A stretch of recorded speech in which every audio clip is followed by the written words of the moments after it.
sambil menunggu Kak Fikri join kembali ya, mungkin dari Bapak dan Ibu guru atau dari seluruh siswa ada yang ingin ditanyakan atau ada yang ingin di-sharing setelah pertemuan kita kemarin pertama itu? Silakan. Mungkin bagaimana perasaannya pertama kali ikut join di pemrograman Python ini, atau mungkin ada yang sudah pernah kursus Python jadinya ini mah enteng gitu, mungkin seperti itu, atau mungkin Bapak dan Ibu guru juga sudah banyak mungkin yang lebih expert dibandingkan pemateri-pemateri kita nanti gitu. Mungkin ada yang mau bertestimoni, silakan Bapak Ibu sambil menunggu Kak Fikri. Kak Ino mungkin bisa kasih sedikit testimoni. Kak Ino kemarin kan baru Kak Faiza ya yang join di sini. Silakan Kak Ino. Iya, testimoni tentang program yang sebelumnya ya, Bu? Ya, boleh. Silakan untuk menyemangati teman-teman nih supaya semangatnya nggak turun, terus mereka bisa sampai ke ujung gitu berenangnya. Silakan. Oke. Jadi kalau untuk mungkin penyemangat, mungkin kalau saya dan tim saya saja bisa, mungkin pasti kalian juga bisa sih, mungkin seperti itu. Mungkin, tapi alasannya tetap harus rajin belajar, rajin repetisi. Jadi programming itu kan tentang repetisi ya menurut saya. Jadi di semua kode itu dicoba-coba sampai berhasil. Jadi mungkin jangan takut coding atau jangan takut salah. Salah itu sangat normal lah dalam coding. Dan mungkin tetap belajar, tetap berusaha. Mungkin untuk sebagai penyemangat saya cerita tentang cerita yang menarik saja ya di program saya waktu itu. Jadi saya pernah itu kan diberikan tugas yang puskesmas. Nah, tugas puskesmas itu nyari datasetnya itu super sekali, sangat super susah sekali. Jadi saya dan tim saya tanya ke petugas puskesmas sana sini, baru dijawab 2 hari, baru dijawab berapa hari, dan untuk yang kondisi saya baru dijawab 2 hari, di mana hal itu adalah H-2 presentasi tugasnya. Dan setelah dijawab, jawabannya itu suruh datang ke dinas, nyari tanda tangan, dan lain-lain, pokoknya ribet lah. Nah, habis itu ini kan bingung mau ngapain, tiba-tiba ke besok harinya, nah itu kami langsung dapat dataset dari teman saya. Jadi tiba-tiba datang, siang atau pagi gitu ya. Mungkin saya seingatnya mungkin siang. Jadi siang dapat dataset, langsung dikerjakan. Nah, yang spesialnya di sini, dataset ini yang saya kerjakan, saya kan mengerjakan bagian machine learning-nya. Nah, akurasinya itu jelek banget. Jadi 60, terus 40 atau berapapun. Nah, itu saya ngerjakan dari sore lah atau siang itu saya langsung mengerjakan sampai jam 4 pagi. Baru dapat akurasi 90%-an. Jadi sebetulnya yang ingin saya katakan di sini adalah tetap repetisi dan tetap mencoba, pasti hasilnya nanti ketemulah yang bagus. Jadi effort kalian itu berbanding dengan hasil yang akan kalian dapatkan. Seperti yang saya jelaskan tadi, jadi saya itu sampai belajar 1 hari itu belajar tentang grid search dan lain-lain. Saya kerjakan, saya fine tuning sampai jam 4 pagi itu. Jam 4 pagi saya kirimkan fotonya, ini akurasinya 94 kalau tidak salah ya, pokoknya 90%-an, dan alhamdulillah langsung dipresentasikan. Jadi ya seperti itu. Jadi selama effort kalian memadai, hasilnya juga pasti sangat memadai.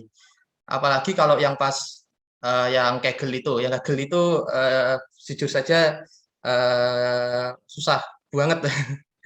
Susah banget.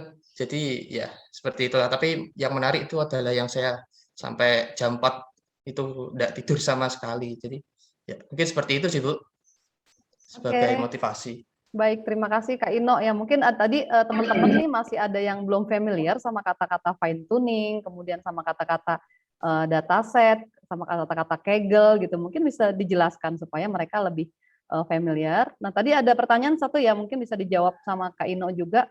Untuk minta dataset ke perusahaan tersebut atau ke sekolah atau ke puskesmas atau ke kelurahan misalnya, apakah membutuhkan izin? Ya pasti ya biasanya, dan itu nanti akan dibuatkan oleh sekolah masing-masing seperti itu. Silakan Kak Ino dijawab. Kalau open dataset itu bebas ya, kalian bisa ambil sesuka kalian. Cuman masalahnya kalau yang open datasetnya itu yang dari Indonesia, ya ini problemnya kalau dataset lokal itu nyarinya agak susah. Jadi meskipun di BPS itu mungkin ada datanya, tapi itu bukan data yang kami cari gitu loh. Jadi datanya susah. Jadi sebenarnya kesulitan data science itu menurut saya ya nyari data itu. Tapi kalau misalkan kalian bisa dapat perusahaan atau instansi, itu pasti nanti ada perjanjian yang namanya apa NDA, non disclose agreement atau apa itulah. Jadi pokoknya data yang kalian terima itu jangan sampai bocor, jangan sampai namanya jangan sampai disebarluaskan lah intinya. Dan itu ada konsekuensi hukumnya. Jadi mungkin itu bagus untuk tahu. Tapi kalau misalkan ya kalian dapat tugas tentang ini dan di dataset Indonesia atau maksudnya di apa kan di BPS atau kalian cari dataset lokal itu tidak ada, mungkin kalian bisa ngedami tapi ngedaminya ngambil dataset negara lain yang kira-kira situasinya mirip dengan Indonesia, mungkin seperti itu. Jadi ya mau gimana lagi kalau nggak ngedami sih, cuman setidaknya ambil dari negara lain yang kira-kira mirip di Indonesia sekira seperti itu. Saya terima kasih, ini saya baru tahu kalau ada yang namanya atapdata.ai ya. Soalnya saya biasanya kalau nyari yang lokal di BPS. Terima kasih untuk ini. Mungkin saya cek, tapi kalau dari pengalaman saya, kalau yang nyari data itu ada banyak, ada. Cuman tuh bukan yang saya cari. Ya. Seperti itu. Oke, baik. Terima kasih Kak Ino. Terima kasih juga dari Pak Hermawan ya. Ada yang menginfokan bahwa ada di atapdata.ai untuk mencari data untuk kita belajar. Walaupun tidak sebagus Kaggle memang ya, karena memang data lokal Indonesia mungkin.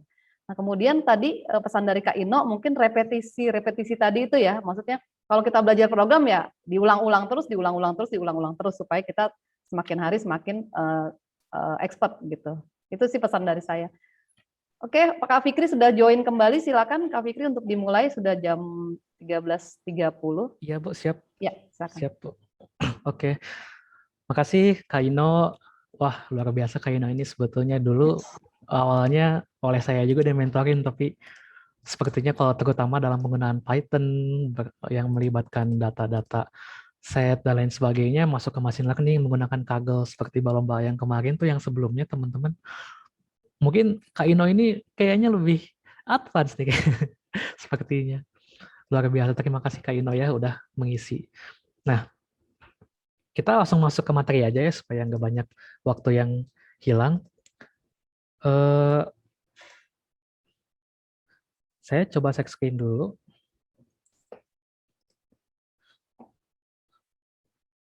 Oke. Nah, sesuai dengan yang tadi saya katakan, kita akan coba bahas sedikit tentang materi yang sebelumnya. Cepat aja sih sebetulnya. Jadi kemarin materi yang sebelumnya nih, yang pertemuan yang lalu hari Jumat, kita sempat membahas tentang pengenalan Python, dasar Python, tipe data, dan juga input dan output operasi. Itu udah pernah kita bahas sebelumnya.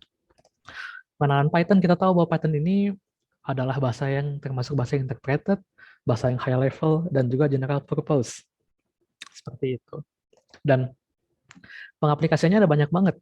Termasuk misalnya di sini ada yang paling banyak digunakan ya, misalnya untuk front end, untuk back end. Kalau bagi teman-teman yang pernah mendevelop aplikasi dan membagi menjadi berbagai informasi, mungkin mengenal yang namanya front end back end. Terus controller IoT, machine learning, artificial intelligence itu yang tingkat lebih advance lagi dari machine learning, dan juga untuk yang umum gitu seperti ya sekedar menghitung saja untuk misalnya para matematika, fisikawan dan lain sebagainya, banyak menggunakan Python. Begitu, ini ada chart dari popularitas dari Python, kemarin kita bahas juga, dan di sini kita juga membahas mengenai, pertama ada materi tentang print di sini, itu yang paling awal banget di mana kita memunculkan hello world di sini. Kata hello world dengan menggunakan fungsi print. Nah, ini kita belajar tentang variabel, gimana kita mendeklarasikan variabel, lalu kita memberikan value di situ, lalu kita coba munculkan value-nya masing-masing, memunculkan nama, kelas, dan juga saudara seperti di sini misalnya. Kita juga belajar tentang if-else condition. Nah, ini akan kita pelajari ulang, namun mungkin dengan bentuk yang lebih agak sedikit lebih rumit lagi, karena ini sebetulnya bisa dibilang masuk kepada kalau teman-teman baca, mungkin kalau misalnya teman-teman punya jadwalnya, teman-teman akan mengetahui ada materi control flow yang pada hari ini rencananya mau dibahas lebih jauh. Nah, mengenai condition seperti ini sebetulnya control flow itu. Lalu kita juga membahas tentang looping for. Nanti kita juga bakal belajar looping. Cuma nanti kita akan menggunakan looping yang satu lagi nih, supaya sambil mengenal looping yang lain, yaitu menggunakan while. Nah, ini termasuk kepada bagian dari control flow juga sebetulnya teman-teman, nanti kita bakal pelajari. Terus kita belajar tentang tipe data pada Python. Kemarin di sini ada berbagai tipe data, ada misalnya untuk teks atau string, ada numerik yang ada integer, float, complex, ada boolean, sequence, dan kita akan mengenal juga nantinya kalau misalnya di tingkat yang lebih advance lagi, mungkin akan dilanjut oleh teman-teman mentor yang lain akan mengenal set dan juga mapping seperti ini. Di sini juga kita belajar tentang input dan output operasi, begitu. Gimana kita menentukan nilai dengan menginputnya terlebih dahulu, gitu. Jadi secara lebih dinamis lagi, lebih kompleks lagi, supaya kita nggak secara hard code istilahnya gitu untuk memasukkan atau menetapkan nilai pada misalnya sebuah variabel, misalnya di sini. Sini kita juga mengenal input yang mana ini lebih dikomplekskan gitu ya dengan dimasukkan kepada terminal kondisi gitu. Di sini dan ini konsep ini akan kita pelajari lagi di bagian control flow nantinya. Nah, seperti itu. Jadi teman-teman kemarin itu yang kita pelajari dan mudah-mudahan teman-teman yang kemarin pun bisa dibilang menjadi modal untuk masuk ke materi yang sekarang gitu ya. Jadi teman-teman tentu balik lagi ya, saran saya sama seperti yang dikatakan, yang disampaikan oleh Kak Ino sebelumnya, memang yang namanya coding itu sebetulnya tentang kita mengulang-ulang, tentang kita banyak coding, kita banyak memperbanyak pengalaman coding kita, memperbanyak pengalaman programming kita dengan menggunakan bahasa Python atau bahasa apapun sebetulnya gitu, supaya kita bisa ngerti. Jadi bukan tentang kita menghafal dan lain-lain sebetulnya. Seperti itu. Nah, sekarang setelah kita tadi cek sedikit tentang materi yang pada pertemuan yang sebelumnya, sekarang kita bakal coba masuk ke materi yang selanjutnya. 6. Saya bukanya di sini aja ya, di Google Slide, supaya lebih mudah. Sini. Jadi hari ini kita akan coba untuk masuk ke beberapa materi. Yang pertama adalah style guide. Jadi kita akan belajar untuk, sebetulnya sih ini bukan, jujur ya kalau bagi saya pribadi, ini sesuatu yang memang bisa dibilang tidak terlalu saya perhatikan sebetulnya. Tapi ini akan sangat penting ketika kita mulai membuat atau mengcoding sintaks dalam jumlah yang banyak sekali. Sintaks itu artinya kode ya, jadi bisa dibilang source code lah seperti itu. Nah, kalau misalnya kita ini membuat source code dari misalnya nanti kita kan akan coding untuk misalnya machine learning nanti ketika teman-teman udah mulai masuk ke tahap itu. Nanti pada Kaggle dipandu oleh Pak Adit juga Pak Anton gitu ya, yang dari USA dan dari Bielefeld Jerman itu. Nah, nanti teman-teman akan membuat rentetan dari source code yang akan panjang sekali sebetulnya. Nah, ketika kita sudah memulai kode yang panjang begitu, sudah membuat kode yang akan panjang lainnya gitu ya, barisnya itu akan mungkin bisa sampai ratusan, dan dengan baris menyampingnya juga akan sampai sekian gitu. Intinya sih akan, kalau bahasanya mah ya seperti acak-acakan begitu, sehingga akan sulit untuk bisa sulit untuk bisa dibaca, sulit untuk bisa dimengerti lah begitu. Maka dari itu teman-teman, nah balik lagi nih, jadi kita balik ke style guide yang tadi ya, yang sebelumnya. Nah, style guide ini sebetulnya akan terasa ketika kita sudah mulai coding, yang jumlah kode yang kita coding itu akan banyak sekali, akan panjang sampai bawah gitu. Terus penyamping juga akan panjang, sehingga nantinya akan sulit, bahkan bagi diri kita sendiri sebagai orang yang mengkode kode kita sendiri akan sulit untuk bisa memahaminya gitu. Sehingga diperlukan yang namanya style guide. Yang mana ini saya pribadi baru mengenal, dan pokoknya nanti kita akan bahas lebih jauh lagi sebetulnya tentang style guide ini, bahwa ternyata di Python ada guide-nya untuk bisa membuat coding ini menjadi lebih beautiful gitu, lebih cantik dan lebih mudah untuk dibaca. Nanti kita masuk pada style guide. Lalu yang kedua ada control flow.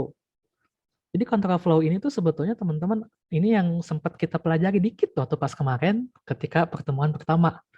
Yaitu ketika teman-teman belajar tentang statement if, else, dan else if, dan lain sebagainya, else if, seperti itu. Di mana control flow ini, itu artinya sebetulnya nanti akan membuat ketentuan, kita akan menentukan kemana jalan, kemana laju dari sistem kita, kemana laju dari kode kita gitu. Misalnya kita memiliki kondisi A, maka nantinya kita akan menjalankan kode sesuai dengan kondisi A gitu. Tapi jika kita punyanya kondisi B, maka kita akan menjalankan kode yang sesuai untuk kondisi B, seperti itu. Nanti kita akan belajar lebih jauh tentang control flow.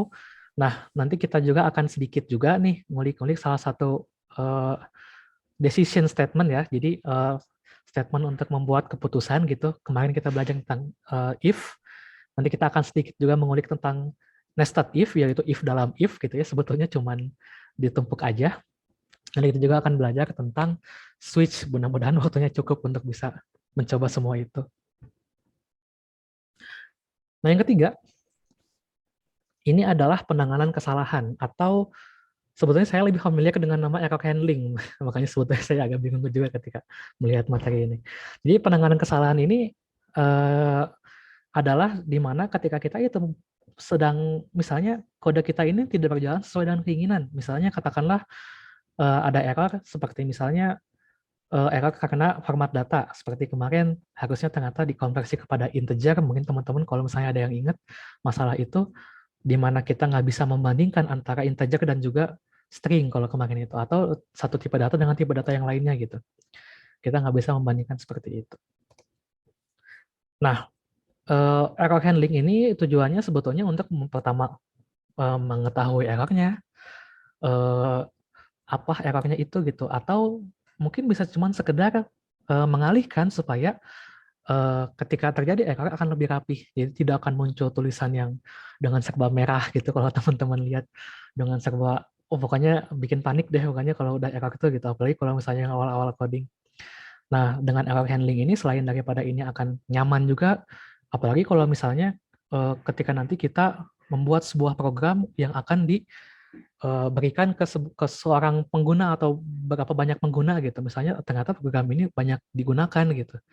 Maka error handling ini sesuatu yang perlu banget sebetulnya, error handling ini. Seperti itu. Dan mungkin pada saat ini mungkin sebetulnya nggak akan terlalu terasa sebetulnya the importance-nya gitu. Jadi seberapa pentingnya. Namun ini sesuatu yang harus kalian tahu juga supaya kalian bisa tahu gitu error kalian itu apa. Nah, nanti kita juga akan belajar tentang gimana kita bisa mendeteksi error, di mana letak errornya, dan ya belajar sedikit bahasa Inggris untuk bisa membaca, oh ini tuh errornya itu tentang apa, kira-kira masalahnya di mana, kayak gitu. Seperti itu. Dan yang terakhir kita akan belajar fungsi metode, yaitu membuat fungsi dan metode gitu.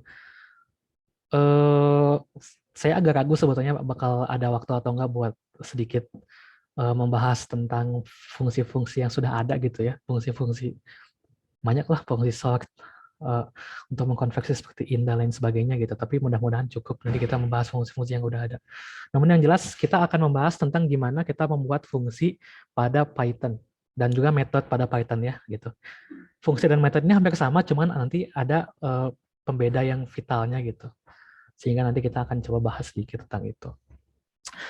Oke, kita sekarang coba langsung masuk ke yang pertama adalah style guide. Ini nggak akan banyak yang saya bahas pada style guide ini.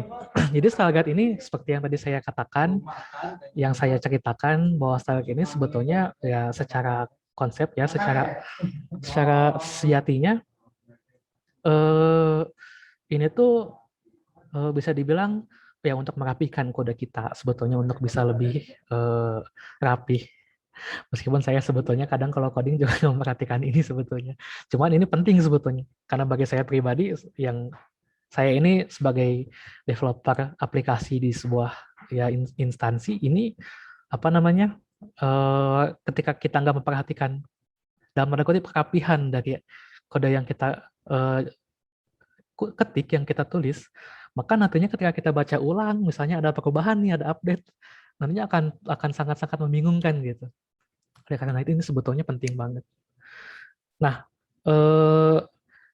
namun sebetulnya kita sudah juga mempraktekkan atau mengetahui sebetulnya mengenai style guide ini, karena ketika kemarin kita coding ya, kita mencoba membuat variabel dan lain sebagainya, sebetulnya secara tidak langsung, secara nggak sengaja, kita sudah mengikuti, bisa dibilang, guide dari styling pada Python ini. Begitu. Namun ini saya juga punya referensi di sini ya, nanti saya juga akan coba share ke teman-teman, ini langsung dari Python-nya, bahwa pada Python ini ada banyak banget guide ya, ada banyak banget cara-cara bagaimana kita bisa lebih mempermudah pembacaan dari misalnya ini, yang pertama ini adalah yang di sebelah sini ya, ini adalah bagaimana kita bisa lebih merapihkan ketika kita ini mendefinisikan sebuah fungsi di sini ya, dan di sini kita memasukkan beberapa parameter. Nah, nanti kita juga bahas tentang fungsi ya, toh kita juga belum sempat untuk mencoba fungsi.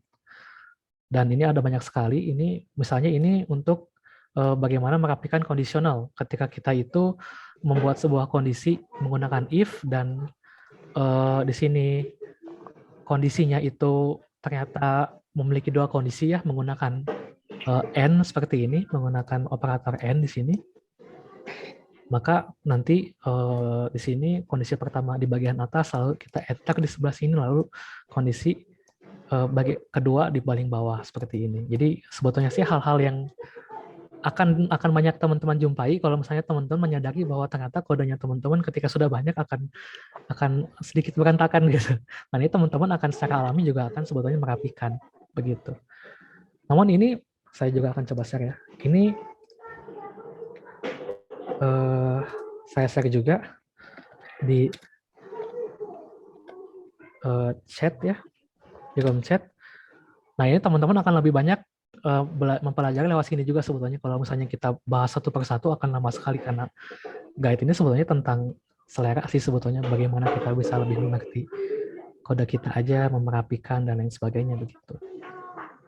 Di sini ada banyak sekali bagaimana kita membuat list. Wah, ini dibuat dengan begitu rapihnya, yang mana kalau misalnya kemarin kita sempat bikin ya, kalau teman-teman ingat, saya bikinnya tuh menyamping 1, 2, 3, 4, 5, 6 kayak gitu kan, ke sini menyamping. Namun ini dikebawahkan ternyata. Dikebawahkan seperti itu gitu ternyata, tapi memang terlihat lebih rapi begitu. Jadi seperti itu teman-teman untuk style guide ini. Nggak banyak yang saya bahas mengenai style guide ini, dan mudah-mudahan ya nggak masalah ya, karena saya juga sebetulnya nggak terlalu memperhatikan juga sejujurnya gitu. Namun ini penting sekali tentang style guide pada Python ini. Jadi kita langsung lanjut aja ke materi yang selanjutnya, yaitu, nah ini materi yang mungkin agak sedikit panjang, adalah control flow. Nah, control flow ini, itu yang seperti yang saya ceritain kemarin nih, control flow ini tuh sebetulnya ya kondisi ya sebetulnya gitu, seperti yang kemarin kita belajar tentang if else begitu. Cuman kemarin memang kita belajar if else-nya tuh cuman dasarnya lah gitu, cuman sampai else if dan seperti itu. Nah, pada control flow ini tujuannya adalah untuk mengendalikan arah lajunya kode yang ingin dijalankan atau dieksekusi. Nah, artinya kita ini bisa membuat berbagai macam kondisi, teman-teman. Berbagai macam kondisi, bisa 1, bisa 2, bahkan bisa mungkin beratus-ratus gitu ya. Berbagai macam kondisi di mana sistem akan menjalankan kondisi itu, memastikan kondisi itu apakah tepat atau tidak. Di mana jika kondisi itu tepat, maka sistem akan menjalankan kode yang ada di dalam kondisi itu. Seperti itu. Ibaratnya nih, kalau misalnya saya membuat sebuah pengibaratan ya, ibaratnya kalau misalnya saya bikin cerita, misalnya saya disuruh oleh ibu saya untuk pergi ke warung. Ibu saya bilang, jika di warung ada susu, maka saya beli 2 botol susu gitu. Namun jika tidak ada susu, saya beli 2 botol madu gitu, seperti itu. Nah, di coding juga sama seperti itu. Jadi kalau misalnya coding memastikan bahwa di warung adakah 2 botol susu gitu. Kalau tidak ada berarti belinya 2 botol madu. Tapi jika ternyata ada 2 botol susu, maka kita belinya 2 botol susu seperti itu. Jadi perintah itu dijalankan ketika sesuai dengan kondisi yang ada begitu. Nah, itu adalah control flow sebetulnya. Nah, ini ada sedikit di sini ya, di samping ini sedikit gambaran dari bagaimana control flow jika kita membuat diagram alirnya, kita membuat flow chart-nya begitu. Di sini mencek condition jika false kemana, dan terus di sini dia akan ngecek kondisi yang selanjutnya. Wah, ini ada namanya nested if ya, nested decision gitu. Jadi nanti kita belajar juga tentang itu. Jadi tentang if dalam if begitu. Nah, kita masuk ke yang paling pertama. Nah, ini adalah jenis ya dari control flow yang bisa dibilang paling dasar, sequential begitu. Di sini teman-teman bisa lihat nih, kita punya 3 variabel. Nah, ini sangat mendasar sekali karena sebetulnya yang menentukan situasinya itu sebetulnya masih tetap kita sebagai yang mengcoding ya. Misalnya di sini jika kita ini menjumlahkannya itu di sini variabel 61 dan juga variabel 63, maka hasilnya akan berbeda jika kita menjumlahkan misalnya variabel 61 dan variabel 62 begitu. Atau variabel 62 dan variabel 63. Itu akan berbeda hasilnya. Sekarang kita coba perhatikan dikit mengenai sekuensial ini. Seperti kemarin ya teman-teman, kita akan menggunakan Google Colab. Kita coba coding sekarang. Seperti ini, Google Colab, searching, masuk ke yang paling atas, yang ini ya, teman-teman bisa ada yang mungkin ketinggalan kemarin. Pilih yang paling atas ini, welcome to collaboratory, dan sampai Google Colab, kita siap kode. Oke, teman-teman, kalau misalnya ready nih, udah di komputer masing-masing, sebisa mungkin coba ikutin ya. Kita sambil coding bareng-bareng sekarang, sambil mempraktekkan yang ada di materi.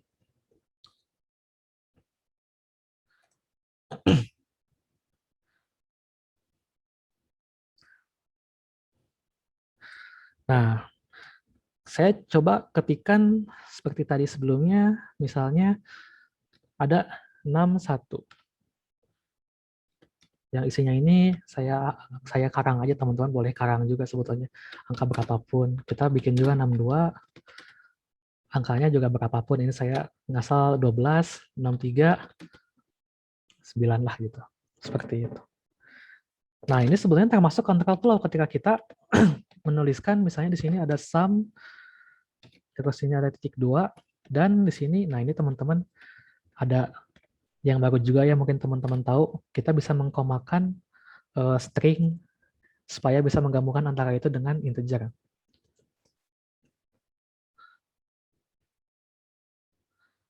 Nah, kita coba untuk misalnya menjumlahkan 61 dan juga 63.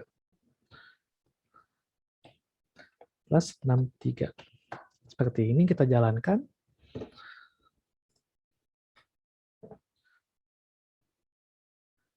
Wah, ini agak lama berjalannya ya, kita tungguin dulu.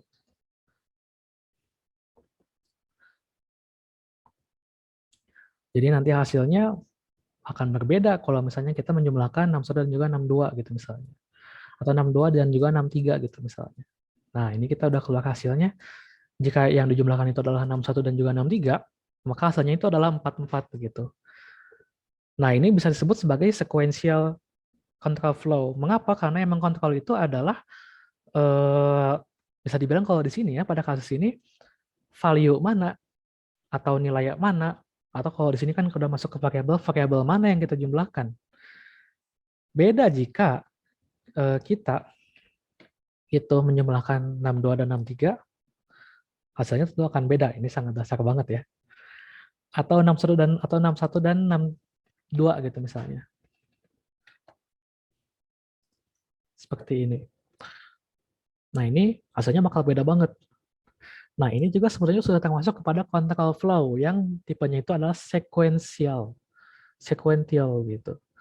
Di mana ditentukan outputnya di sini ya, ditentukan outputnya itu melalui variabel mana, nilai mana yang kita kalkulasikan, yang kita tambahkan kalau dalam kasus yang ini.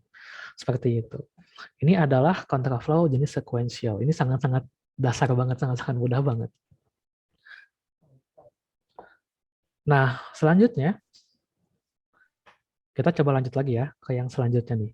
Tipe control flow setelah sequential. Ini yang teman-teman sebelumnya sempat pelajari. Salah satu tipenya yaitu adalah decision. Nah, di decision ini teman-teman bisa lihat nih.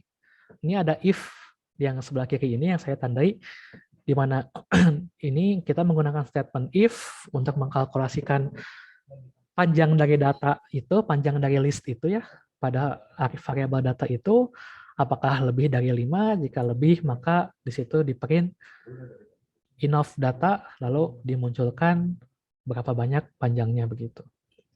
Namun jika tidak lebih dari 5, maka dia akan dianggap insufficient atau tidak cukup. Seperti itu. Nah, yang selanjutnya nih yang sebelah kanan ini yang sebelumnya yang kemarin tidak sempat saya praktekkan, yaitu adalah bagaimana menggunakan switcher kalau misalnya pada Python ya, atau kalau teman-teman ada yang pernah menggunakan switch case pada bahasa pemrograman yang lain ya, kalau misalnya ada yang pernah begitu, ini secara konsep sangat-sangat mirip ya sebetulnya. Jadi di sini ceritanya saya menghitung berapa banyak panjang dari data di sini, data di list ini, dan saya menentukan jika panjangnya ini saya tentukan secara eksak, jika panjangnya ini adalah 13, maka akan memunculkan exactly begitu. Jika panjangnya adalah 20, maka akan too much dan 11 akan not enough, seperti itu. Nah, sekarang kita coba nih supaya nggak terlalu bikin bingung ya.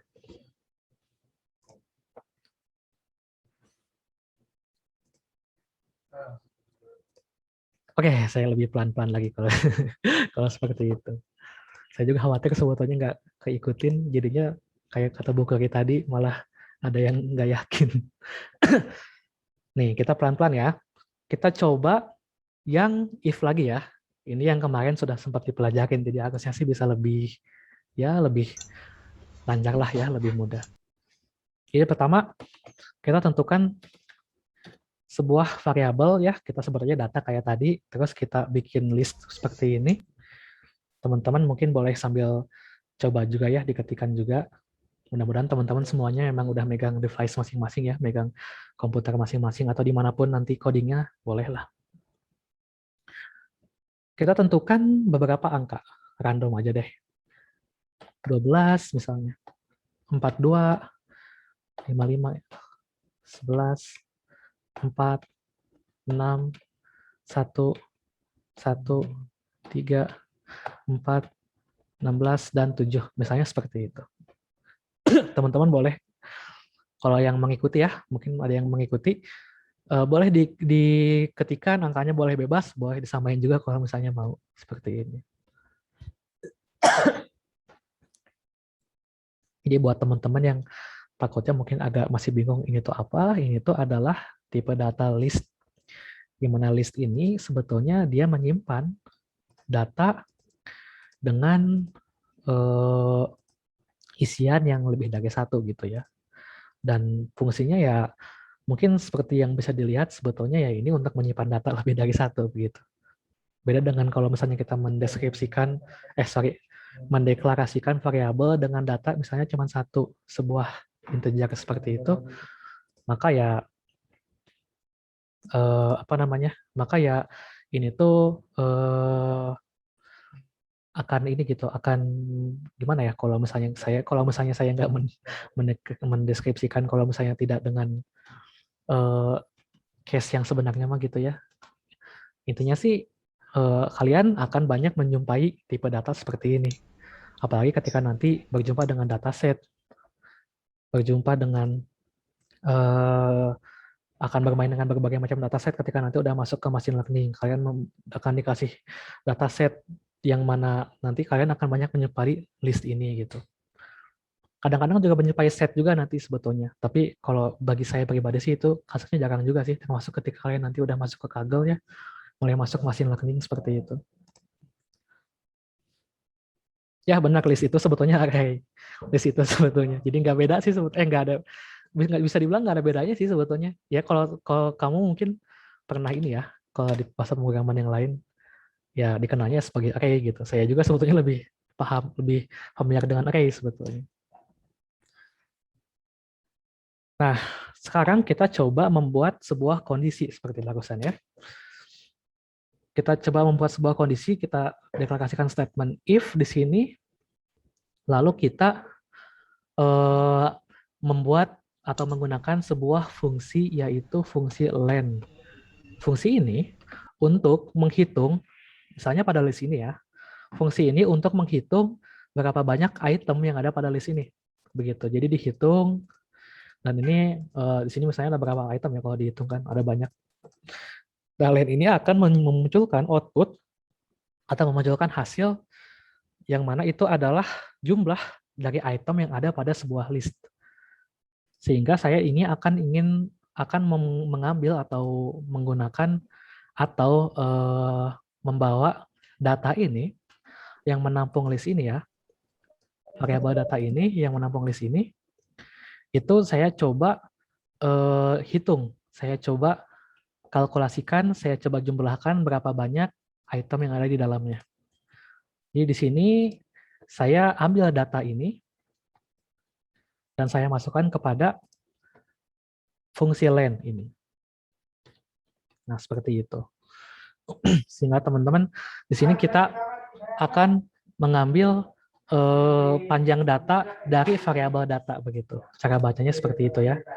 Panjang data dari variabel data, di mana data memiliki nilai atau memiliki value, yaitu adalah sebuah list dengan berbagai macam atau berbagai angka di sini, angka-angka random ini. Nah, seperti itu teman-teman. Jadi fungsi len ini sebetulnya adalah fungsi untuk menghitung panjang dari list. Panjang dari, sebetulnya nggak cuma list doang sih ya, sebetulnya bisa untuk string dan lain sebagainya begitu. Tapi ini akan lebih umum sebetulnya digunakan untuk list begitu. Jadi kalian menggunakan fungsi len ini akan paling umum, akan lebih sering itu sebetulnya untuk menghitung list atau array ini ya, menghitung item, isi item dari tipe data list ini. Di sini ada berbagai macam nilai kan, 12, 42, 55, 11, 4, 6, dan seterusnya. Nah, len ini digunakan untuk bisa memunculkan atau mengembalikan sebuah output, yang mana output itu adalah panjang atau jumlah dari data itu. Kita coba sedikit reka ulang ya, supaya nggak bingung, karena ini penting soalnya. Kita coba masukkan data ya, di sini. Kita munculkan, nah isinya kan seperti ini ya, isinya itu. Nah, ketika kita menggunakan fungsi len, nih kalau kita hitung bareng-bareng ya, ini ada 1, 2, 3, 4, 5, 6, 7, 8, 9, 10, 11, dan 12. Kita coba hitung sekarang dengan menggunakan fungsi len. Dan di sini, benar kan, ini jumlahnya adalah 12 gitu. Jadi sebetulnya len data, misalnya ya, kita artikan sekata ini aja, len data ini artinya adalah jumlah dari variabel data. Di mana variabel data ini memang memiliki data-data ini, sederet data ini gitu, himpunan data ini gitu. Nah, seperti itu.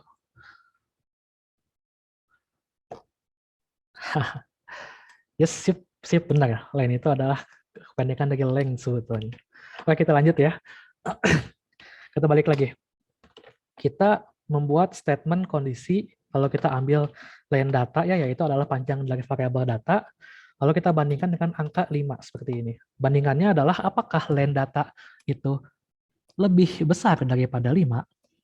Artinya, apakah jumlah dari data ini itu lebih besar daripada 5, diartikan lagi apakah 12, kan len data ya, dan ini adalah jumlahnya itu adalah 12, apakah lebih dari 5?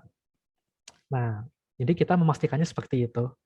If len data lebih dari 5, dia ini bakal true atau false. Dia ini bakal beneran lebih dari 5 atau ternyata nggak lebih dari 5 sebetulnya. Nanti kita akan memastikan itu. Saya minum dulu bentar.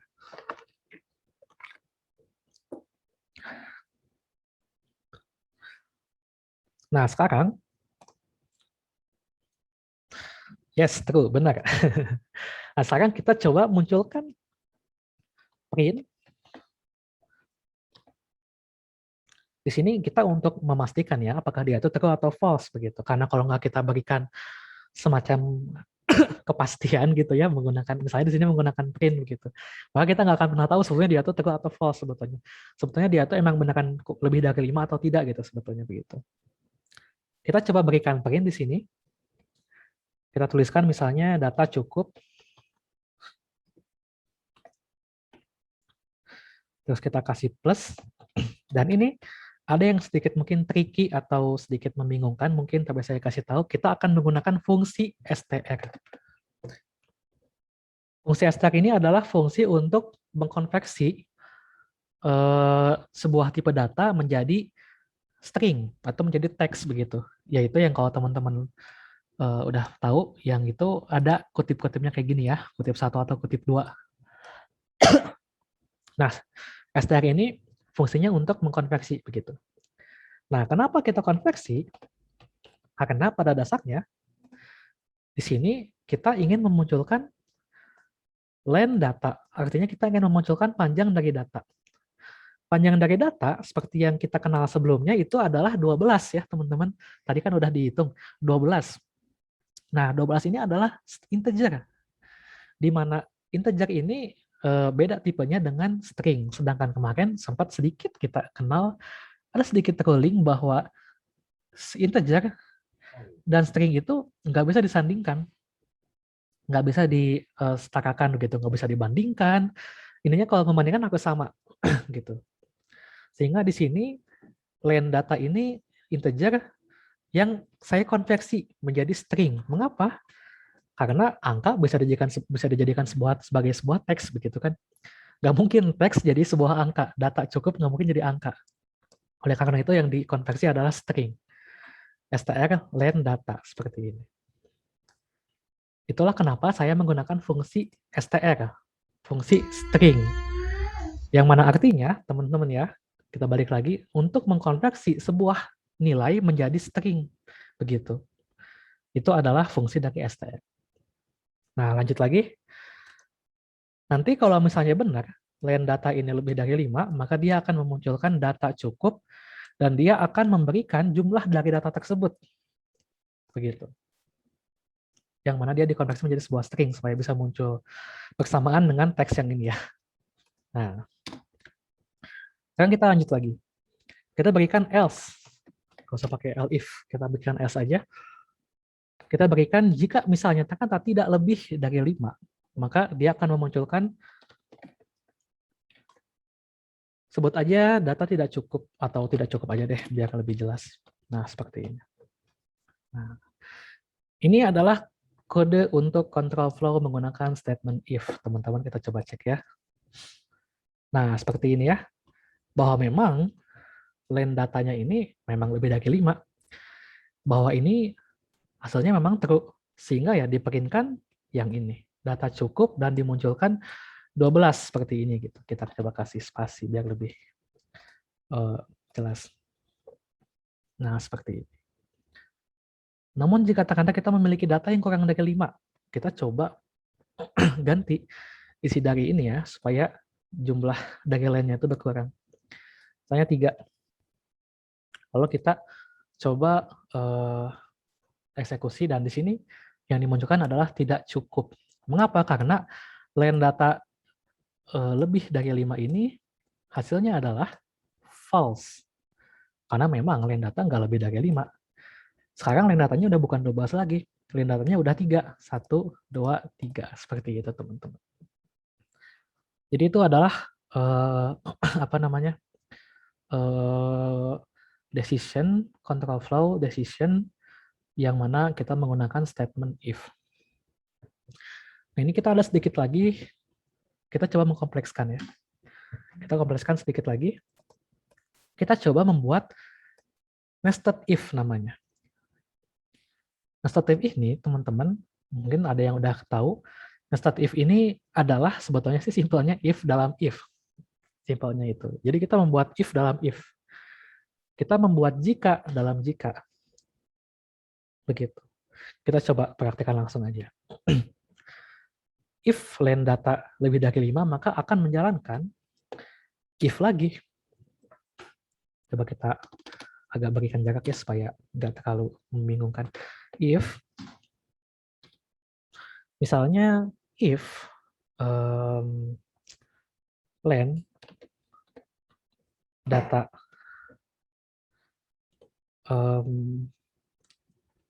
lebih daripada 10, maka dia akan memunculkan kata terlalu banyak seperti ini. Namun jika tidak lebih dari 10, kok malah ke enter. Kalau tidak lebih dari 10,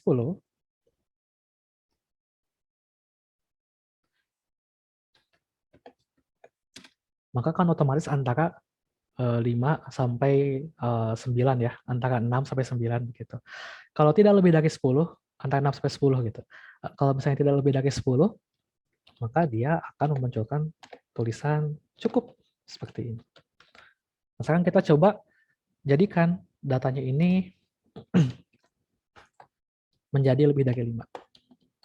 Misalnya 6 seperti ini.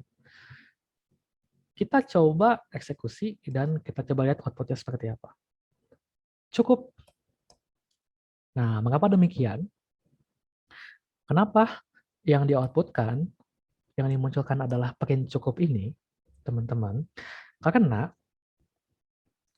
sebetulnya ketika sistem memastikan di sini kan tentu jelas ya bahwa len itu ya memang lebih dari 5. Namun ketika ternyata emang sudah true bahwa if len data itu lebih dari 5, ternyata ada kondisi yang lain lagi.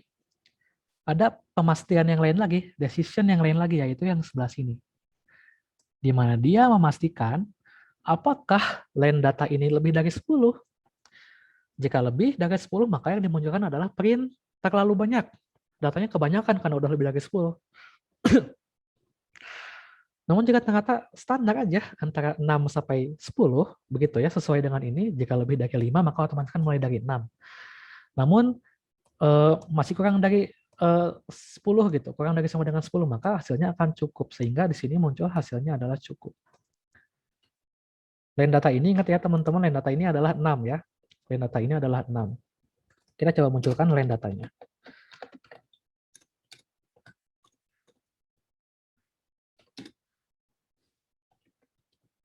Nah, seperti ini. Nah, len datanya adalah 6, sini kelihatan jelas sekali kan. Nah, lalu kita masuk kepada kondisi 6, dipastikan masuk ke dalam kondisi yang ini. Apakah 6 itu lebih dari 5? Tentu jawabannya true, begitu kan? Sehingga akhirnya dia akan mengeksekusi apapun yang ada di dalam kondisi if ini. Nah, ternyata yang di dalam kondisi if itu adalah another if. Another decision yang lain, yaitu di sini memastikan apakah len data ini lebih dari 10. Kita lihat. Apakah 6 lebih dari 10? Enggak kan, enggak akan mungkin. Dia udah lebih dari 5, udah lolos nih masuk ke decision ini. Namun dia enggak lebih dari 10, maka dia masuk ke sini. Karena ini menjadi false, sehingga dia memunculkan cukup. Seperti ini. Ini adalah contoh dari kita menggunakan nested if. Nah, sekarang bagaimana jika ternyata len datanya ini ternyata memang lebih dari 10? Kita tambahkan. Coba ya, terus kita coba jalankan. Nah, terlalu banyak. Mengapa? Karena len datanya di sini ternyata udah 20. Len datanya ini kan kita munculkan. Len datanya di sini udah 20, sehingga akhirnya dia masuk kepada kondisi, oh ternyata terlalu banyak. Mengapa? Karena len data memang sudah lebih dari 10. 20 masuk ke kondisi yang ini dulu ya. 20 apakah lebih dari 5? Tentu lebih jelaskan. Nah, setelah itu dia lolos ke kondisi yang pertama. Nah, sekarang masuk ke kondisi yang kedua. Apakah 20 lebih dari 10? Lolos juga, sehingga ya akhirnya dia masuk ke output print terlalu banyak. Namun jika tadi sebelumnya ternyata len datanya itu tadi tuh 6. Dia masuk ke lebih dari 5 benar, tapi dia nggak masuk ke lebih dari 10. Sehingga akhirnya dia di sini memunculkannya print cukup seperti itu. Namun ternyata nggak masuk ke kondisi manapun, nggak lolos ke yang 5 aja nggak lolos, maka dia langsung masuk ke sini. Print tidak cukup, karena di sini line-nya ada 2. Kita coba. Nah, seperti itu. Jadi itu adalah bagaimana kita menggunakan nested if ya, begitu teman-teman. Dan sedikit mengenal tentang line juga ya, tentang line data. Jadi teman-teman akan sangat-sangat membutuhkan itu. Misalnya, katakanlah teman-teman punya data siswa, begitu kan, namanya ini masuk kepada list seperti ini. Dengan menggunakan line ini kan teman-teman udah bisa menghitung berapa banyak siswa di kelas itu gitu misalnya. Nah, begitulah fungsi dari line sebetulnya. Oke, kita lanjut lagi. Sebentar saya minum dulu.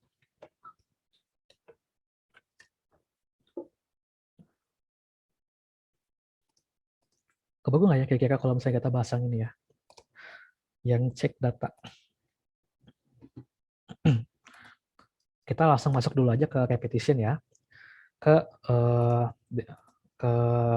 control flow tipe repetition.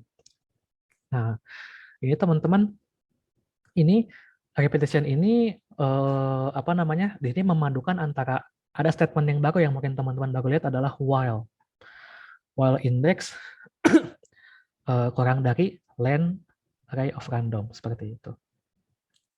Ini tujuannya untuk memastikan berapa banyak ya, di indeks mana saja number one found.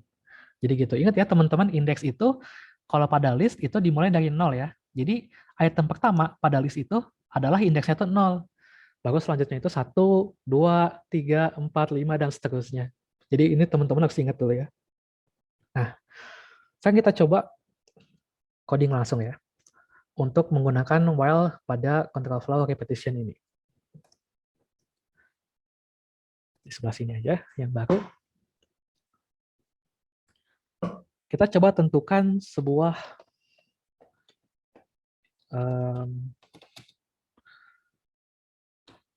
array ya, seperti ini. Kita deklarasikan, saya mah ngedeklarasinya array of random misalnya. Saya mau coba masukkan angka 1, 5, 4, 3, ini angka random aja. Nah, seperti ini misalnya.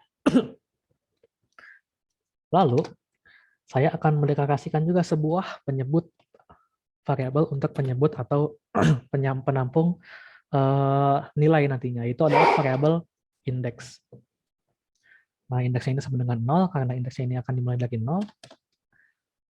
Nah, sekarang kita akan mengenal yang namanya while looping. Atau kalau pada control flow dinamakan sebagai repetition sebetulnya kalau kita bicara nama ya. Nanti mah sebetulnya nggak terlalu penting juga apa itu namanya, repetition kah, sequential kah, decision kah gitu. Tapi itu dinamakan sebagai repetition. Nah, kita akan menggunakan sebuah statement baru mungkin buat teman-temannya, itu adalah while.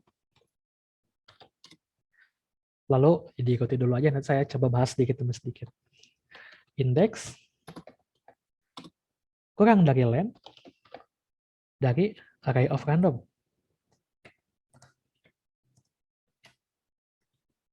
Di sini. Nah, pada while ini kita akan coba untuk membuat sebuah variabel penampung sebetulnya untuk bisa mempersingkat array of random. Jadi artinya ini isi dari array of random, yaitu adalah rangkaian data ini ya, list ini, akan dipindahkan masuk kepada variabel temp. Ini ya. Begitu sebetulnya. Lanjut. Lalu kita coba membuat sebuah kondisi if di sini. Jadi di sini ada sedikit perpaduan dengan decision ya. Kondisi if, lalu ada temp, index. If temp index ini adalah 1, jika dia menemukan bahwa oh ternyata indeks saat ini ternyata 1, nanti kita coba bahas lagi, dia akan memunculkan found on index. Di sini saya pakai koma, indeks seperti itu. Nah, seperti itu kurang lebih ya. Nah, di sini saya coba bikin index equals to index plus 1. Nah, seperti itu. Sekarang coba kita eksekusi. Nah, seperti ini. Hasilnya adalah ini. Yang mana pakainya ada di sini ya, teman-teman. Jadi, rangkaian kode ini tujuannya adalah untuk mencari pada indeks mana sajakah sebuah nilai itu. Kita menentukan indeks atau nilai yang dicari itu adalah 1 di sini ya. Nah, di sini kita menentukan pada indeks mana sajakah nilai tersebut ada pada list ini. Yaitu ternyata setelah ditemukan ada pada indeks 0 yang paling awal ya. Ada pada indeks 1, lalu ada pada indeks 8 di sini, dan paling ujung pada indeks 17. Seperti itu. Nah, ini kita menggunakan proses looping menggunakan while. Oke. Nah, pada while ini coba saya bahas sedikit demi sedikit ya, teman-teman, agak diperlambat. Jadi, pertama dimulai dengan kita memiliki data list seperti ini ya. Lalu kita mendeskripsikan indeks ini yang nanti akan baru diketahui kenapa kita membuat sebuah variabel indeks lalu isinya adalah 0. Nah, kita masuk kepada while-nya. Jadi while ini cara kerjanya adalah apapun yang ada di dalam while, which is apapun yang ada di dalam while ini adalah segini ya. Jadi ini adalah kode yang ada di dalam while, begitu. Jadi apapun kode yang ada di dalam while, dia akan dieksekusi hingga kondisi ini terpenuhi. Seperti itu. Jadi saya ulangi, while ini akan mengulangi kode-kode ini, rangkaian kode ini, terus-menerus diulangi selama kondisi ini belum terpenuhi. Begitu. Hingga terpenuhi. Jadi kondisi ini artinya itu hingga sampai indeks ini terpenuhi, maka dia akan terus-menerus mengeksekusi tombol ini. Gitu. Jadi selama belum terpenuhi, ya hingga terpenuhi sih sebetulnya ya, artinya sama aja. Hingga terpenuhi atau selama belum terpenuhi, begitu. Nah, jadi begini, indeks kurang dari len array of random. Array of random ini, wah nggak tahu ya, ini ada berapa banyak ya. Tapi asumsi saya sih kayaknya 18, karena indeksnya 0, terus terakhirnya 17. Jadi ada 18 di sini ya. Nah, lalu indeks ini menjadi penanda awal indeks gitu. Jadi misalnya pada di sini pada sintaks kode pengulangan ini kita mengenal ada indeks 0. Di sini berarti isinya adalah 0. Lalu di sini adalah len array of random, di mana len array of random ini tadi kita asumsikan adalah 18 begitu. Jadi selama 0 ini kurang dari 18, which is indeks ini, variable indeks ini, isinya itu kurang dari 18, maka dia akan terus-menerus mengulangi kode yang ada di dalam. Terus-menerus diulangi kode-kode yang ada di dalam. Misalnya, kita mulai dari indeks yang paling 0 ya, yang paling pertama gitu. Ini tem ini sebetulnya untuk memindahkan aja sebetulnya isi ini menjadi ke sini sebetulnya. Kayak gitu. Nah, di sini kita membuat sebuah kondisi if, di mana di sini kita memastikan apakah tem indeks ini sama dengan 1. Nah, buat teman-teman yang mungkin masih bingung tem indeks itu apa, pertama gini, kita bicara temnya dulu. Tem ini adalah array of random, which is tem itu adalah ini ya sebetulnya. Tem itu adalah ini. Kita coba tandai seperti ini ya. Jadi tem ini adalah ini ya. Tem ini sebetulnya ini. Isinya sama banget dengan array of random. Jadi sebetulnya hanya memindahkan saja nilai dari array of random ini kepada tem seperti ini. Nah, selanjutnya di sini kita memastikan apakah tem indeks kesekian itu adalah 1 begitu. Jadi indeks di sini kita balik lagi ke indeks ya. Kita tahu bahwa indeksnya ini ketika pertama kali itu adalah 0 seperti ini. Sehingga di sini kita tahu bahwa tem 0 ya, tem 0. Apakah tem 0 itu adalah 1? Ternyata benar tem 0 itu adalah 1, maka dimunculkanlah di sini. Print found on index, lalu dimunculkan indeksnya 0 seperti itu. Begitu. Jadi dipastikan ya bahwa jika tem dengan indeks yang ada yaitu adalah 0 itu sama dengan 1, apakah tem indeks 0 itu 1? Benar kan? 1. Nah, maka dimunculkan found on index, lalu dimunculkan di sininya indeks seperti ini. Begitu. Jadi itu adalah kondisinya, decision-nya. Nah, sekarang lanjut lagi nih. Di sini, ini yang paling ini ya, yang paling menentukan. Indeksnya ditambahkan. Jadi 0 ini ditambahkan dengan 1. Begitu. Sehingga pada pengulangan yang pertama, indeks yang ada di sini akan ditambahkan dengan angka 1. Begitu. Sehingga hasilnya sekarang, ketika setelah pengulangan pertama, dia udah bukan 0 lagi. Tapi dia akan menjadi angka 1. Seperti itu. Sekarang dia sudah 1, kita tandai menjadi 1. Sudah 1 gitu ya, seperti itu. Nah, sekarang indeks ini udah 1 nih. Sekarang indeks ini. Kita balik lagi ke sini, ke kondisi ini ya. Apakah indeks ini masih kurang dari panjang array of random? Ini bisa teman-teman artikan ya dengan kata-kata seperti apa, emang saya agak ini. Jadi, apakah indeks ini memang masih kurang dengan length array of random, dengan panjang dari array of random? 1, apakah masih kurang dari 18? True kan? Masih kurang. Maka, lagi-lagi kita akan mengulang lagi kode-kode yang ada di dalam ini. Begitu, mulai dari ini,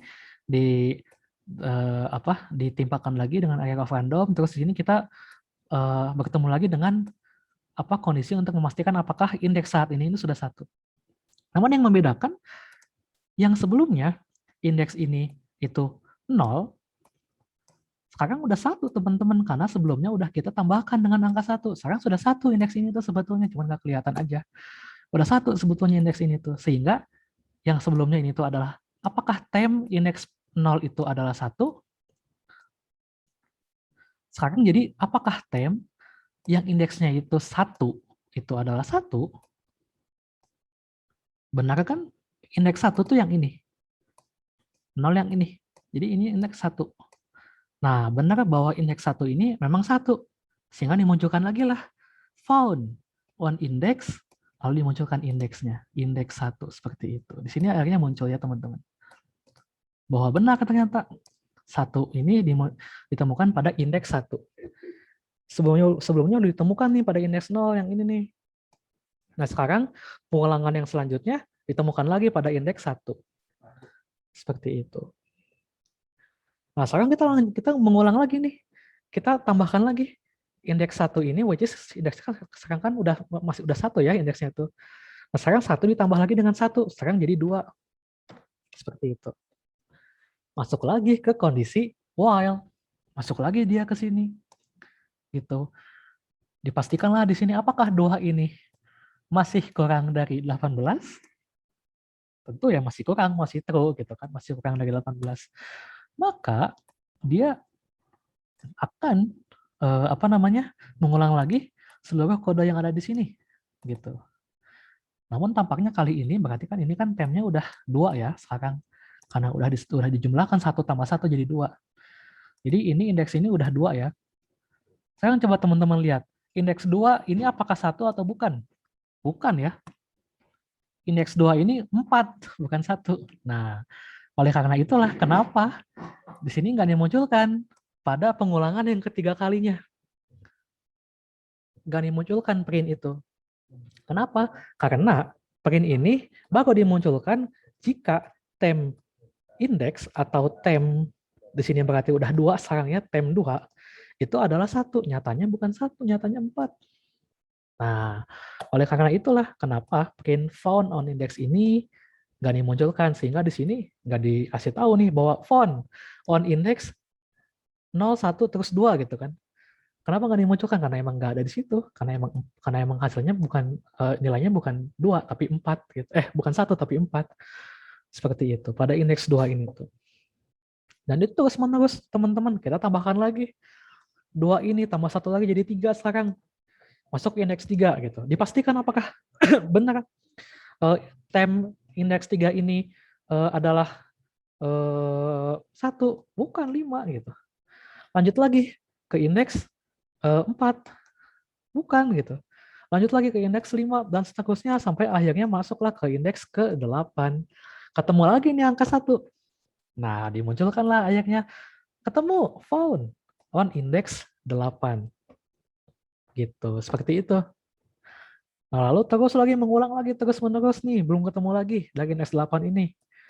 Indeks 9, indeks 10 dan seterusnya sampai akhirnya sampailah ke indeks paling terakhir, indeks 17. Ketemulah juga angka 1. Dan ini menjadi angka yang paling terakhir. Diprintlah found on index 17. Seperti itu. Jadi itu kalau misalnya kita bahas dengan while ya. Wah, saya sih bikin semacam mungkin gambaran ya. Salah juga sih saya nggak bikin gambaran supaya lebih jelas. Jadi kurang lebih seperti itu. Jadi while ini dia akan mengeksekusi kode-kode yang ada di sini selama yang ini bukan belum terpenuhi ya, sebetulnya bisa dibilang selama yang ini justru memang sudah terpenuhi gitu. Selama kondisi ini sudah terpenuhi gitu. Jadi selama ini itu adalah true, selama ini itu kalau dalam boolean ini adalah true, maka dia akan terus-menerus mengulang. Gitu. Nah, kita memastikan juga di sini dengan menggunakan condition if, di mana di sini dipastikan nomor 1 itu di mana aja, gitu. Seperti itu, teman-teman. Begitu. Itulah menggunakan statement while. Kalau dijelasin emang mungkin pabaliut ribet ya gitu. Tapi sebetulnya sih simple kalau teman-teman membiasakan gitu ya, karena saya juga sebetulnya di pemrograman juga nggak terlalu lama juga sebetulnya. Seperti itu teman-teman. Itu ketika kita menggunakan statement while. Oke. Nah sekarang, mudah-mudahan ini teman-teman udah pada ini ya, bisa mengikuti. Kita coba lanjut ya ke materi yang selanjutnya. Kalau nggak salah sampai repetition untuk untuk bab control flow. Nah selanjutnya teman-teman, kita masuk pada bagian penanganan kesalahan. Untuk mendeteksi letak kesalahan, memperjelas dan menciptakan sistem penanggulangan kesalahan. Wah ini seperti seperti profesional banget gitu. Padahal sebenarnya simple. Jadi pertama tentu ya teman-teman mungkin bisa dibilang pasti ya menjumpai ya sering ada error dan lain sebagainya, mungkin karena kesalahan dalam penulisan dan berbagai macam gitu. Nah, saya mau bahas sedikit tentang ya sebetulnya sih tentang mendeteksi error gitu ya. Nah, sebetulnya sih untuk mendeteksi error eh, secara manual dengan melihat kemana trigger errornya itu, sistem memberitahu ke kita di mana letak errornya, sebetulnya sih itu mah akan semakin kita berpengalaman dalam coding, semakin banyak menjumpai salah, maka akan semakin gampang untuk bisa mendeteksi gitu. Namun teman-teman, ada sebetulnya cara supaya setidaknya kita bisa mengalihkan error ini, mengalihkan sebetulnya alert dari error ini menjadi ya lebih user friendly begitu, lebih jelas juga ke kitanya gitu sebagai coding, sebagai coder, sebagai developer, sebagai penulis program gitu. Jadi nggak akan dengan secara gamblang, nggak akan dengan secara frontal disampaikan errornya. Seperti ini misalnya. Oh, ini invalid syntax gitu. Ya, mudah-mudahan ini jelas. Invalid syntax gitu. Ini kan frontal banget ya, pada line 3. Sintaksnya tuh invalid, kenapa? Ternyata if pada Python tuh beda sama yang bahasa pemrograman yang lain mah pada pakai bracket kayak gitu. Kalau di Python mah cuma pakai titik 2 doang gitu kayak gitu. Nah, ini akhirnya jadi disalahkan tuh seperti ini. Nah, sebetulnya ada teman-teman cara supaya kita nggak menjumpai error yang frontal seperti ini. Selain daripada bisa lebih enak ke kitanya sebagai developer, sebagai penulis program ya, supaya kita bisa mudah mendeteksi error kita. Ini juga pastinya bakal nyaman juga kalau misalnya ini sebagai program yang ternyata biar digunakan, yang ternyata diuji cobakan, dilihat oleh orang lain begitu. Sekarang kita coba masuk langsung ke coding ya. Gimana kita bisa menanggulangi error ini gitu dan mengalihkannya ke sebuah alert atau print atau output atau apapun intinya yang bisa ya lebih bisa lebih memperjelas errornya itu di mana letaknya, seperti itu. Nah, kita lanjut langsung masuk ke coding di sini.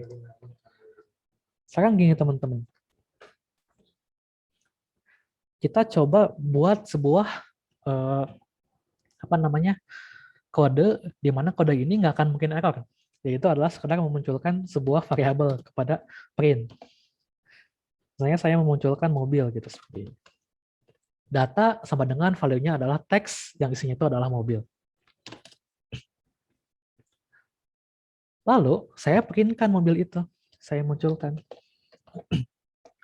seperti ini. Jadi saya memprint data yang mana isi dari data itu adalah mobil, begitu. Saya memprint data yang mana isi dari data itu adalah mobil, seperti itu ya. Ini masa sih kalau misalnya error kan nggak akan mungkin, karena ini jelas banget. Pertama, nggak ada kesalahan penulisan, value-nya juga valid aja gitu, mobil gitu ya, dalam bentuk string, seperti ini dalam bentuk teks, dan juga variabelnya memang dideklarasikan, begitu. Kita memprint data, yaitu adalah sebuah variabel yang memang jelas kita deklarasikan sebelumnya di sini. Seperti itu. Namun gimana kalau misalnya ternyata kita tuh memprint data, padahal datanya tuh nggak pernah dideklarasikan gitu, nggak pernah dideklarasikan sama sekali, maka itu bakal error kan? Coba deh. Lah, kok malah nggak error? ini nggak keeksekusi nih datanya, nggak kehapus. Misalnya kita ganti dengan sebuah variabel yang nggak pernah kita deklarasikan sebelumnya, misalnya name. Coba. Nah, muncul error seperti ini. Kenapa? Karena name ini memang nggak pernah kita deklarasikan, ya kan? Tadi kita sempat bikin variabel data, meskipun anehnya udah dihapus juga, masih dianggap ada tuh, kayaknya masih kesimpan di memori. Cuman variable name ini emang belum pernah kita deklarasikan sekalipun sama sekali, gitu kan? Sehingga muncullah akhirnya di sini error, name is not defined di sini. Pada baris ketiga, wah ini jelas banget ya, pada baris ketiga yaitu pada print name, di sini name yang sebelah sininya nih ternyata is not defined. Kamu tuh mau munculin apa sebetulnya? Padahal kamu bilang name, padahal name itu nggak ada gitu. Nggak pernah ada variable name, nggak ada juga global variable name gitu, nggak ada gitu. Jadi kamu tuh mau munculin apa sebetulnya? Akhirnya di-errorkan oleh sistem. Name is not defined. Seperti ini. Nah, error seperti ini, wah ini sebetulnya errornya nggak masalah, cuman error seperti ini, jika misalnya ini dibawa menjadi katakanlah program yang banyak digunakan, ternyata somehow ternyata nggak sengaja kita mengcoding program kita ini ternyata ada errornya, kita tinggal nyadar. Bayangin kalau ini sampai ke penggunanya udah luas banget, muncul error kayak gini, wah kacau kan pasti. Bayangin kalau kalian punya misalnya aplikasi Grab gitu. Di Grab ternyata ada kesalahan penulisan, akhirnya muncul tuh ketika kita mau pesan makanan. Ada error seperti ini gitu misalnya, kan wah itu memalukan banget gitu. Nah, itulah kenapa kita perlu yang namanya error handling, yang mana kita akan menggunakan statement try exception. Seperti itu teman-teman. Misalnya kita coba, kita akan menggunakan name, kita nggak akan mendeklarasikan name supaya tetap error kayak gitu ya. Kita coba menggunakan statement try. Di sini kita kopikan supaya dia masuk kepada try.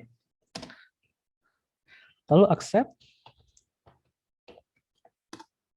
Lalu di sini kita akan memunculkan tulisan jika error. Wah, ada error nih, misalnya seperti ini.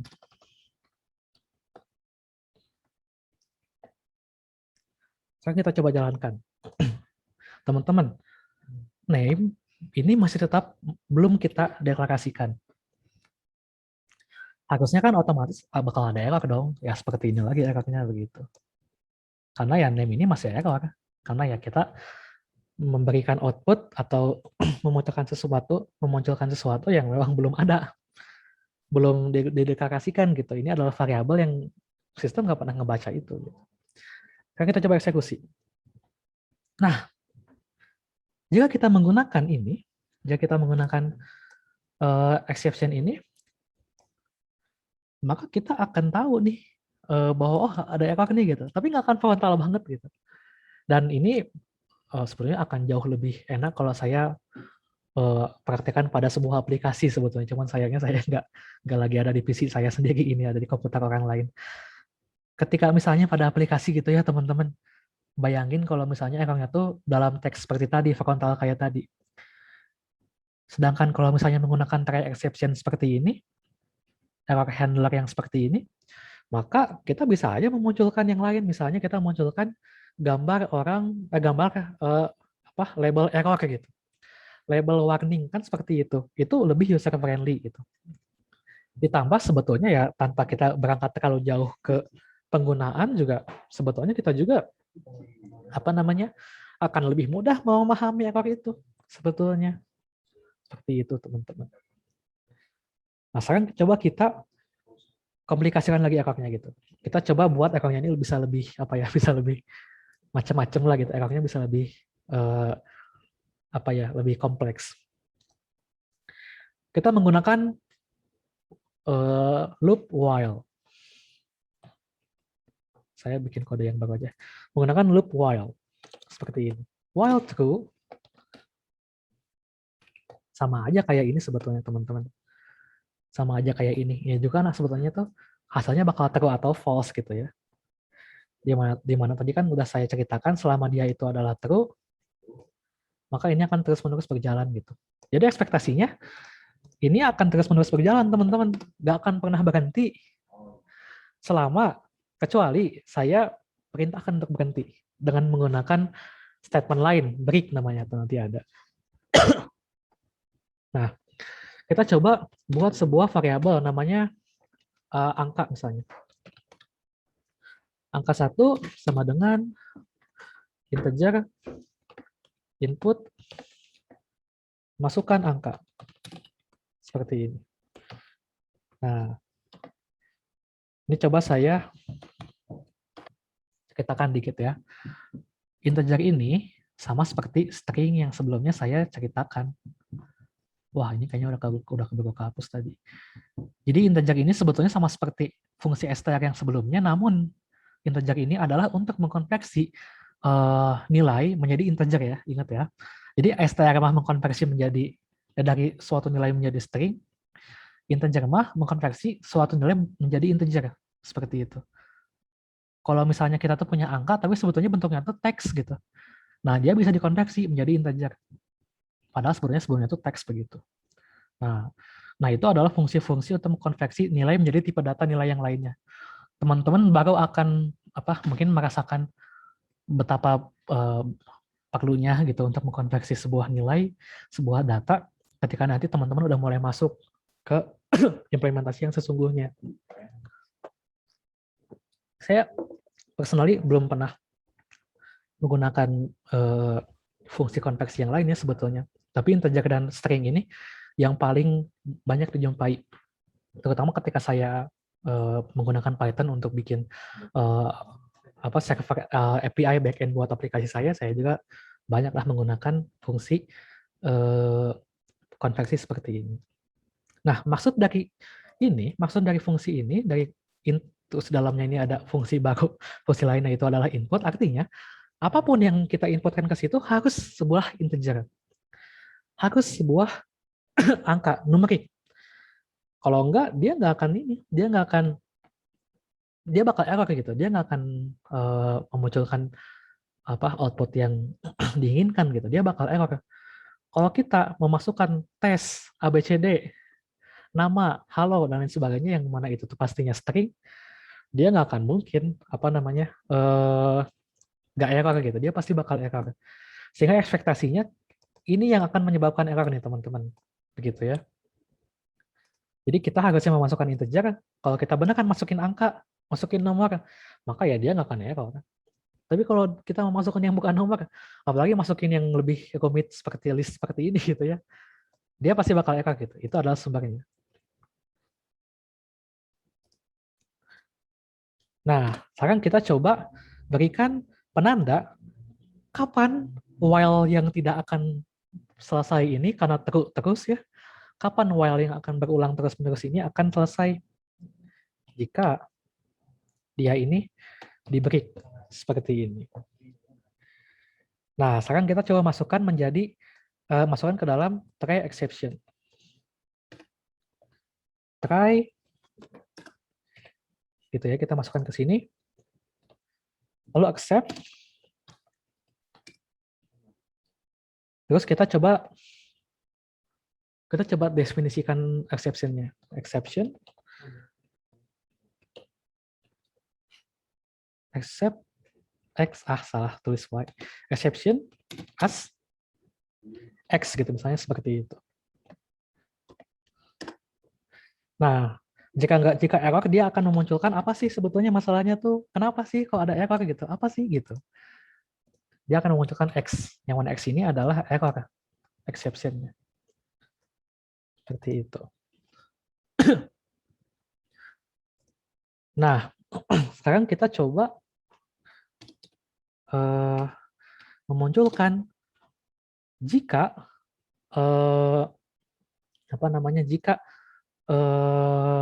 ternyata nggak error gitu, dia akan memunculkan isi dari apa yang kita inputkan nantinya. Seperti itu. Dia akan memunculkan isinya. Itu adalah number sama dengan, lalu kita munculkan angka 1 seperti ini.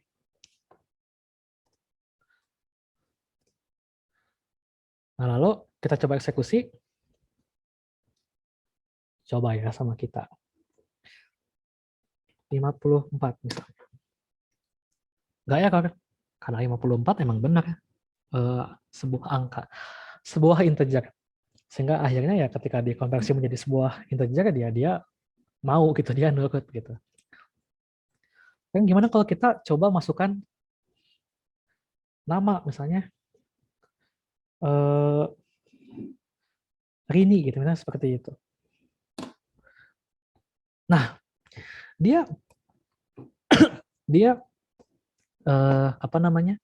Dia memunculkan error seperti ini dan dia melewati break ini, which is break ini adalah satu-satunya jalan untuk bisa menghentikan loop yang nggak pernah berakhir ini, karena while-nya ini adalah true gitu. Sehingga ya dia mengulang lagi, dia minta angka lagi nih yang benar, angkanya yang benar, jangan teks gitu. Oh, seperti itu terus, kalau saya masukin teks bukan angka, dia akan masalah terus kayak gini. Nah, kan gimana kalau misalnya kita masukin angka yang benar, kayak tadi 12 misalnya, baru dia bakal fine-fine aja. Number equals to 12 seperti itu. Jadi itu adalah bagaimana kita menggunakan try dan exception.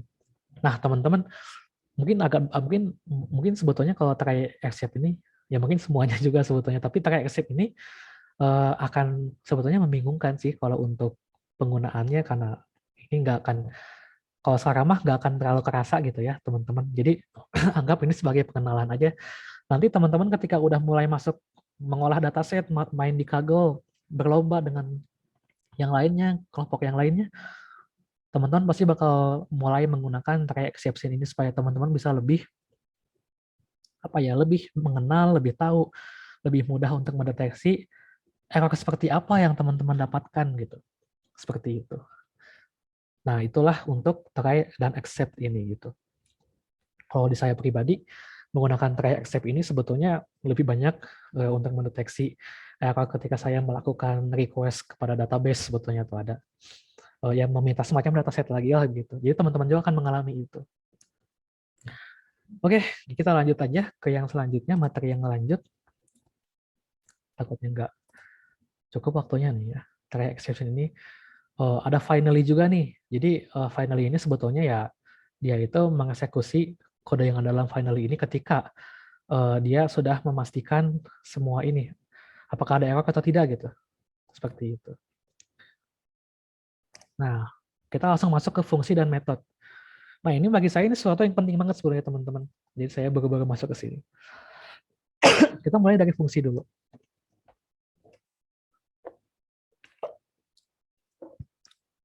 Saya punya contoh fungsi di sini.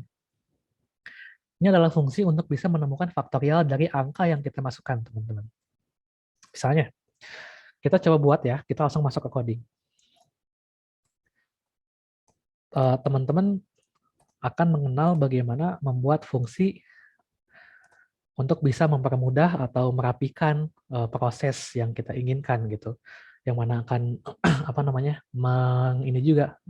mempersingkat juga kode-kodenya teman-teman nantinya supaya bisa dipisah menjadi beberapa file dan lain-lain nantinya gitu kalau misalnya kita udah mendeklarasikan fungsi.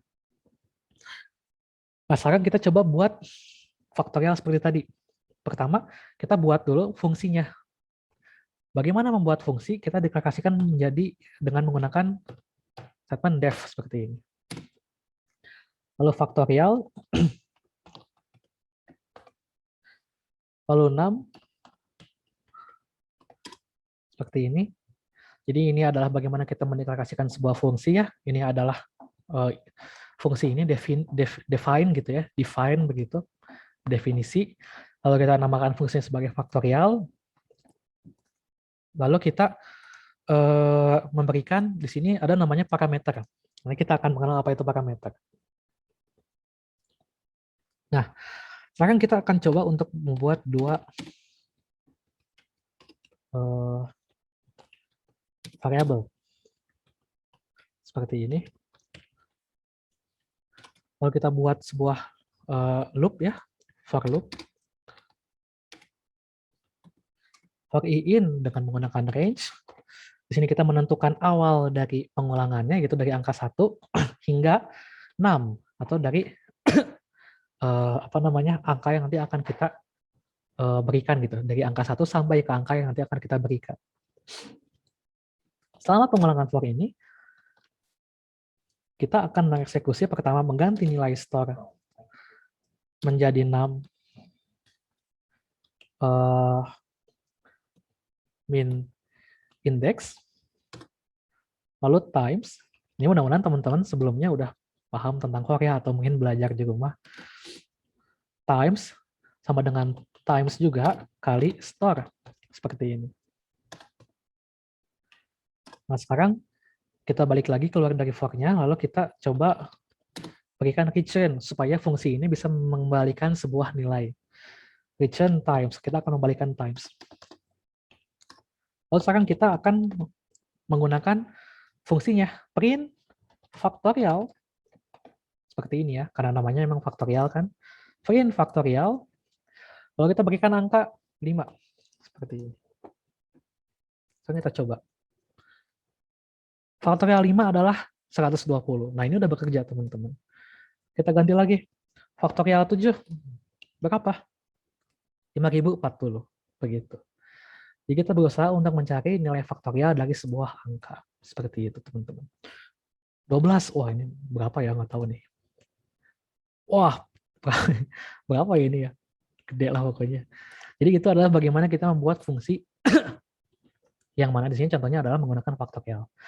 Nah, teman-teman, fungsi itu apa sih sebetulnya? Dan apa itu parameter dan lain sebagainya begitu. Fungsi itu sebetulnya seperti yang teman-teman mungkin pernah belajar juga, mungkin di matematika, mungkin di tingkat berapa ya kalau saya nggak salah tuh. Nah, fungsi ini intinya sih ya untuk kita menghimpun berbagai macam proses atau apapun yang kita inginkan menjadi suatu, bisa dibilang keyword mungkin, atau sintaks mungkin, atau kode mungkin gitu dengan menggunakan fungsi. Contohnya, wah ini kita nggak banyak waktunya nih. Contohnya, misalnya, kita ingin menjadikan, kita komen dulu semuanya ya ini, supaya nggak dibaca. Kita ingin memunculkan angka yang kita kirimkan ke fungsi tersebut. Seperti ini.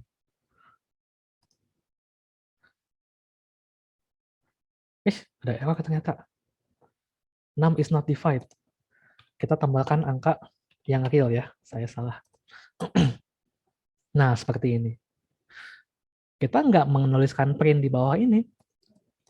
Kita nggak menuliskan print di sini, kita cuma memunculkan faktorial. Kita bukan memunculkan print 6 gitu, enggak gitu. Tapi kenapa tetap muncul angka 6? Karena kita sesungguhnya mengeksekusi variabel fungsi ini, yang mana kita mengirimkan sebuah angka untuk menjadi parameter, lalu kita munculkan, kita print, kita outputkan gitu. Jadi kita munculkan angka 6 seperti ini, teman-teman. Jadi itu adalah bagaimana bekerjanya fungsi itu. Begitu. Kita bisa aja memberikan lebih dari satu parameter. Kita tambahkan parameter 6, 2 seperti ini. Nah, jadi ceritanya kita bikin sebuah fungsi namanya tetap faktorial, cuman dia ini untuk menjumlahkan parameter pertama dengan parameter yang selanjutnya 6, 2 begitu. Nah, selanjutnya kita akan memberikan output yang mana outputnya itu adalah parameter pertama dan juga parameter kedua seperti ini. Sehingga hasilnya 6 tambah 4 adalah 10. Begitu. Jadi itu adalah bagaimana kita menggunakan fungsi. Nah, teman-teman akan banyak menyukai fungsi ini untuk berikutnya di sesi-sesi Kaggle bersama Pak Adit, masuk ke machine learning dengan Pak Anton dan lain sebagainya. Begitu. Oleh karena itulah kita akan banyak menggunakan fungsi, karena fungsi ini ya sebetulnya sih untuk mempersingkat proses gitu. Teman-teman nanti akan mengenal import, export dan lain sebagainya gitu untuk bisa memisah-misahkan tiap-tiap fungsi menjadi file-file yang lain dan lain sebagainya gitu ya. Nah, ini kita coba ganti lagi. Faktorial menjadi fungsi yang sesungguhnya. Faktorial kita berikan angka 12, hasilnya banyak seperti ini.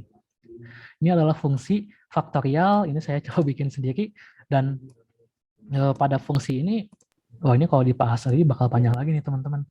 Intinya saya membuat operasi untuk bisa menemukan faktorial berdasarkan parameter yang mana merupakan angka yang saya masukkan dengan mendeklarasikan fungsi seperti ini, fungsinya yaitu faktorial di sini, dan saya berikan parameter di sini 12. Jadi 12-nya ini kekirim ke sini, dan melewati berbagai macam proses hingga akhirnya dibalikan.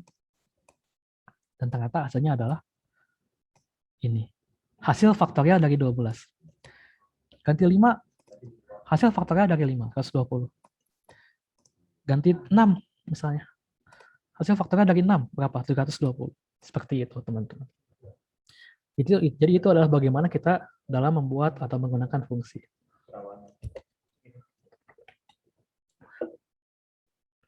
Nah, sekarang kita coba masuk langsung ke metode. Nah, ini adalah contoh dari metode. Wah, ini luar biasa panjangnya ini.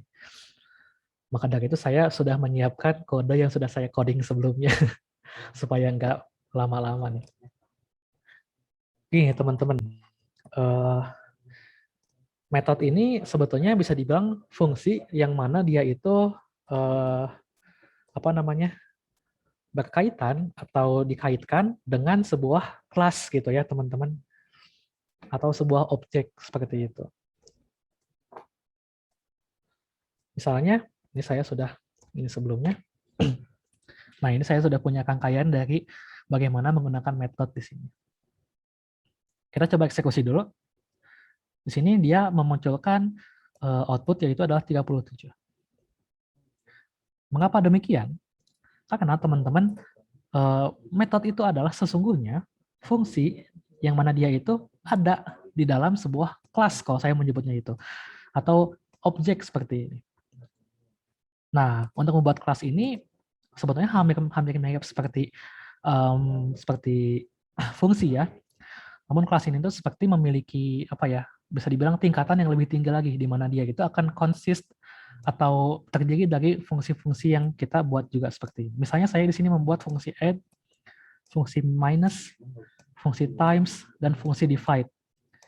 Ceritanya, kelas ini saya buat untuk mengkalkulasikan dua angka yang saya berikan. Nah, di sini teman-teman saya memberikan dua angkanya di sini. Pertama saya definisikan dulu kelasnya supaya bisa digunakan di sini define call seperti ini.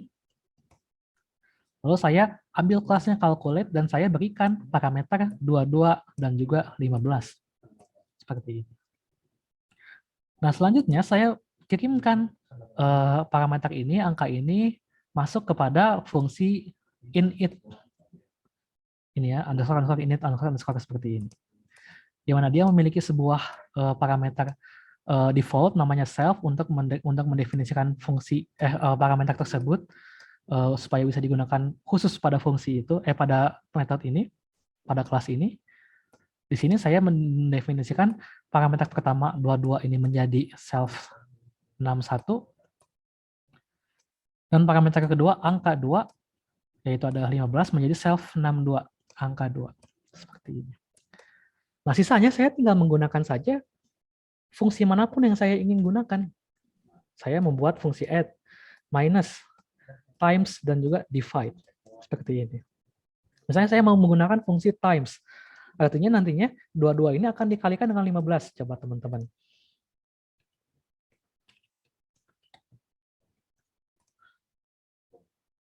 Hasilnya ada 330 seperti itu. Atau menggunakan fungsi divide.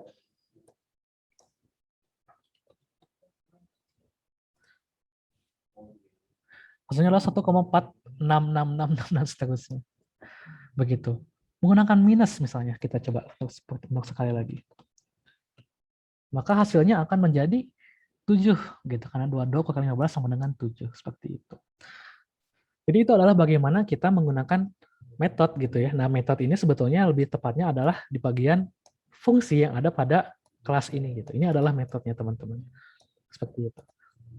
Kita bisa nambahkan fungsi yang baru pada kelas ini. Misalnya fungsi untuk sekedar memunculkan saja gitu. Show misalnya seperti ini. Saya buat show self seperti ini. Lalu print di sini saya hanya akan memunculkan fungsi ini hanya untuk memunculkan pertama adalah angka parameter pertama yang kita berikan. Namun, lalu angka parameter kedua yang kita berikan. Seperti itu. Lalu kita coba panggil fungsinya.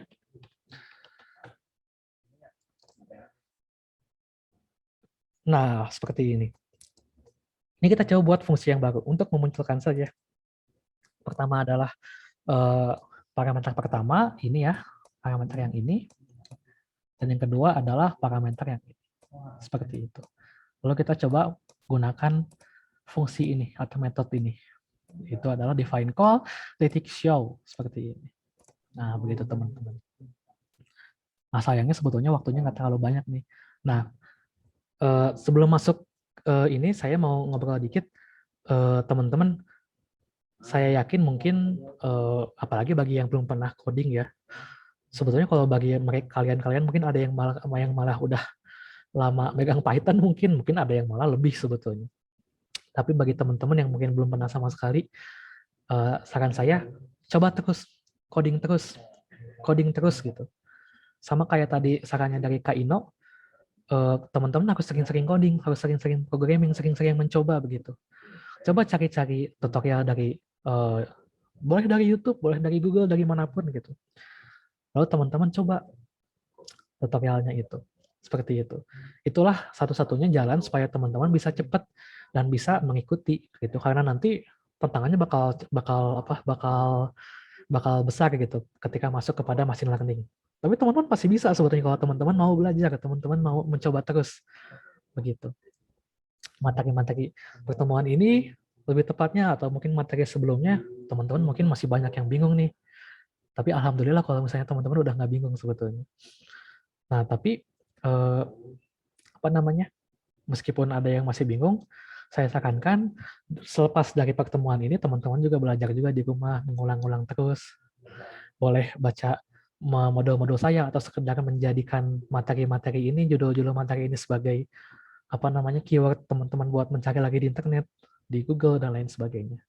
Supaya teman-teman nantinya bakal bisa mengikuti pelajaran, bakal bisa mengikuti lombanya, bisa tidak tertinggal dan lain sebagainya. Begitu ya teman-teman.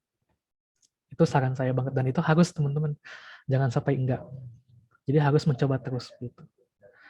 Oke, kalau gitu mungkin Ibu Bu Kuri, adakah Bu Kuri? Ya. Bu, kalau misalnya sesi tanya jawab cukup nggak ya Bu waktunya? Mungkin sampai 15.15 masih bisa dibuka pertanyaan sampai. Oh, oke. Ya. Oh, ya, boleh deh Kak Ino, Innocentius, Kak. Iya, Boleh dipandu ya pertanyaannya coba. baiklah. Apakah mungkin ada pertanyaan? Apapun itu mungkin. Ayo, dari Bapak dan Ibu Guru atau dari para peserta silakan pertanyaannya untuk Kak Ino atau Kak Fikri, silakan.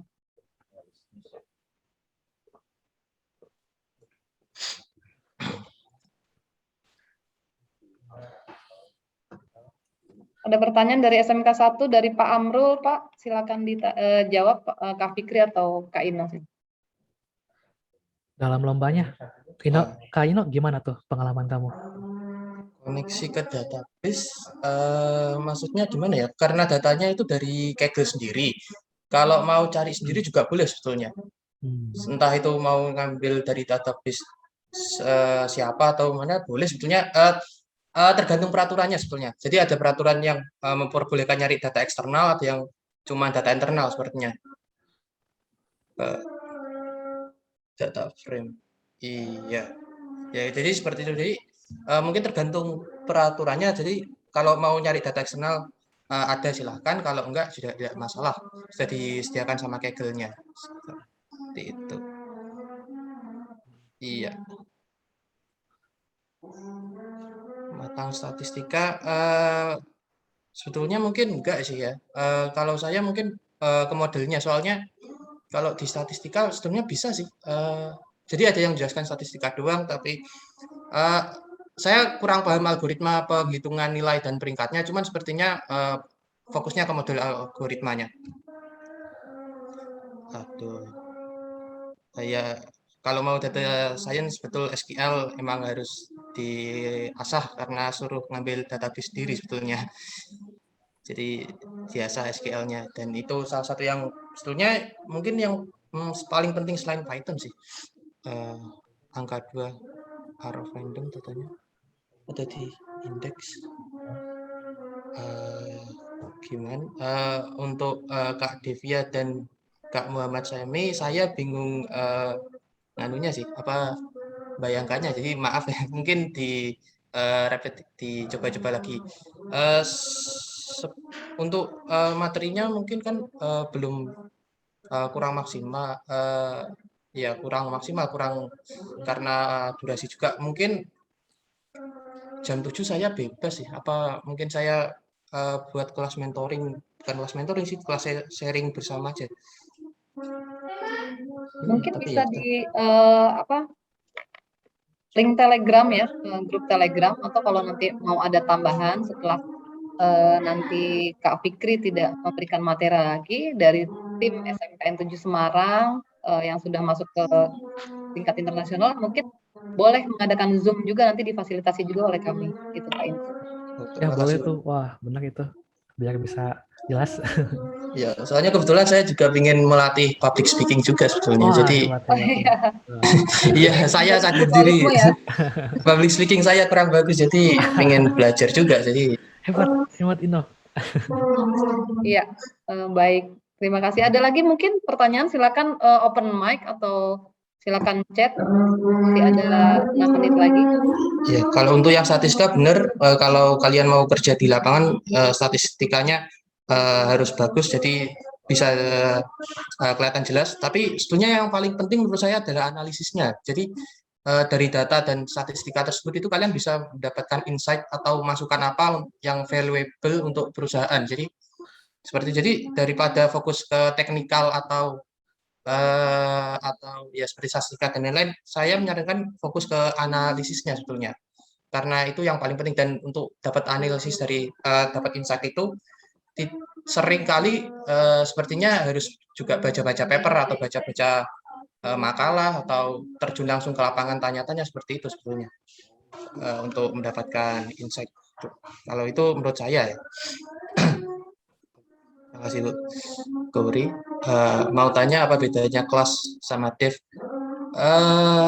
Kalau dev itu kan apa? Kan function ya. Kalau class itu biasanya dipakai untuk method. Jadi kalau class itu kan biasanya harus instantiate atau apa. Jadi yang di define call sama dengan calculate itu biasanya harus pakai class, habis itu baru pakai yang function dot show ini biasanya. Jadi bukan function sih, ini method maksudnya. Maksud saya method, jadi seperti itu. Jadi kalau yang dev itu untuk function, yang pakai class itu untuk method. Kira-kira seperti itu mungkin ya. Maksudnya matematika yang perlu disiapkan apa sih? Kalau saya ini lebih sering ke codingnya, mungkin matematikanya dapat belajar sambil berjalan. Tapi kalau saya sendiri sama sekali nggak belajar matematikanya. Daripada saya nggak belajar matematikanya, tapi belajar algoritma di balik layarnya seperti apa. Misalnya kalau yang apa ya? Misalnya RNN,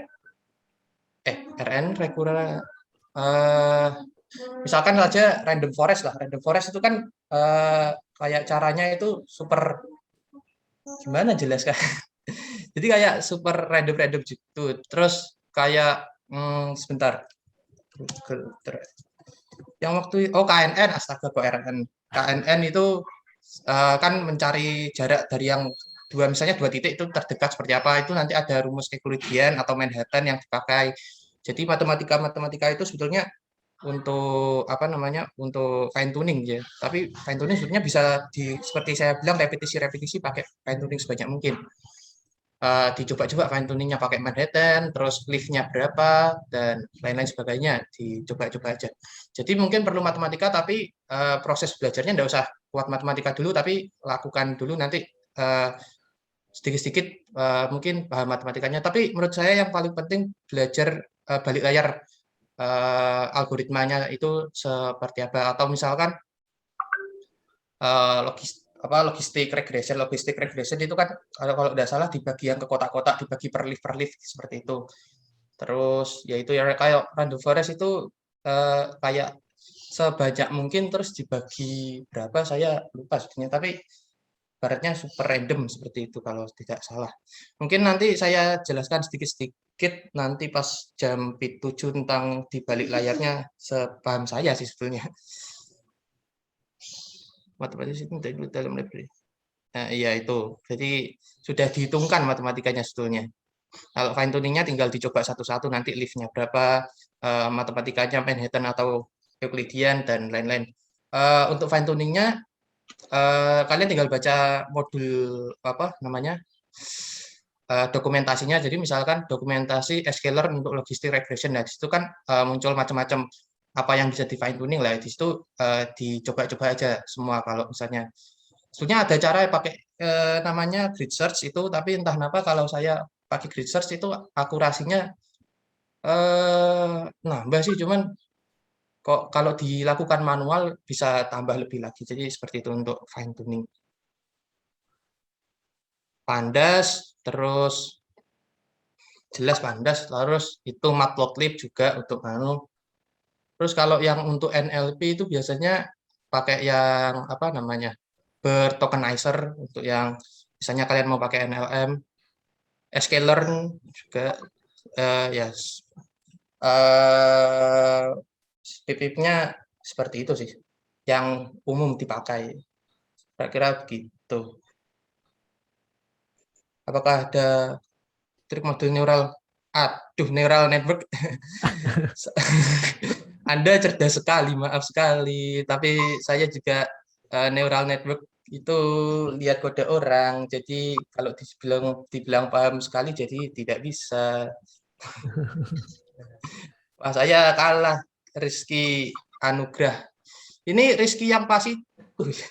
Ya Rizky, Anda lebih hebat dari saya berarti. Ya, ya sudah 15. Terima kasih untuk perhatiannya. Mungkin Dukri boleh dilanjutkan. Oke, baik. Terima kasih Kak Fikri, Kak Ino, dan semua Bapak dan Ibu guru yang masih setia, yang masih support semua, dan seluruh siswa terutama ya. Saya ikut aja ya, sambil dengerin ya. Iya, ada sekitar 280 Ya, saya ikut hari ini ya. ikut dua kegiatan nih. Saya ikut ya. Ya, mungkin bisa di-mute, sudah saya mute. Ya, terima kasih semuanya. Sekali lagi, untuk siaran ulangnya mungkin kita bisa nanti tonton di YouTube, tapi perlu proses dulu untuk diedit sedikit dan diupload gitu. Jadi mungkin kita bisa ulang-ulang kembali, belajar-belajar lagi supaya lebih canggih nantinya gitu Kak Fikri. Nah, Kak Fikri mungkin di pertemuan terakhir ini bisa kasih satu tips atau satu pesan buat adik-adik dan Bapak Ibu guru semua. Silakan Kak Fikri. Ya, terima kasih Bu.